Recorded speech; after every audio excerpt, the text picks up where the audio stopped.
Bonjour, bienvenue sur cette deuxième vidéo consacrée au chapitre sur l'émergence d'une nouvelle société urbaine entre le XIe et le XVe siècle. Nous allons cette fois nous intéresser aux habitants et à leurs activités en ville. Premièrement, nous allons voir que la société urbaine est hiérarchisée. La population des villes est très diversifiée par les activités et inégale par la richesse et par le pouvoir. Ceux qui sont en haut de cette hiérarchie ont donc plus de pouvoir que les autres. Au sommet, ce sont les grands marchands et banquiers. Ils sont une petite minorité, mais ce sont eux qui gouvernent les villes dans les conseils communaux.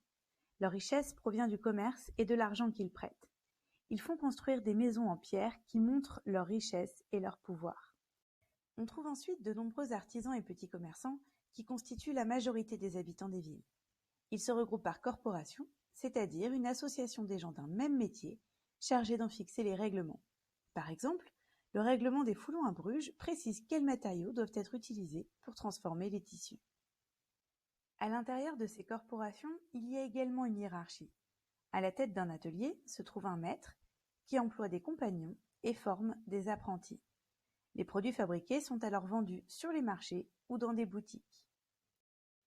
En bas de la hiérarchie sociale se trouvent de nombreux pauvres qui vivent de petits métiers, comme les porteurs d'eau par exemple, ou bien qui dépendent de la charité et doivent mendier. Dans un deuxième temps, nous allons nous intéresser à la place de l'Église en ville. Les membres du clergé assurent plusieurs fonctions en ville. Premièrement, l'Église est chargée, comme dans les campagnes, d'accompagner les chrétiens dans leur recherche du salut, c'est-à-dire l'entrée au paradis. C'est pourquoi les églises et les cathédrales se multiplient. À partir du XIIIe siècle, un nouveau style architectural apparaît, c'est l'art gothique. De nouveaux groupes apparaissent au sein du clergé. Ce sont les ordres mendiants, comme les franciscains. Ces religieux se déplacent et vont prêcher dans les villes, tout en vivant de la mendicité. L'Église prend aussi en charge les personnes qui sont dans le besoin, c'est-à-dire les malades et les plus pauvres. Les hôpitaux sont ainsi fondés et entretenus par l'Église. Enfin, l'Église prend en charge l'enseignement en ville. Des écoles dépendant de l'évêque, puis des universités se créent.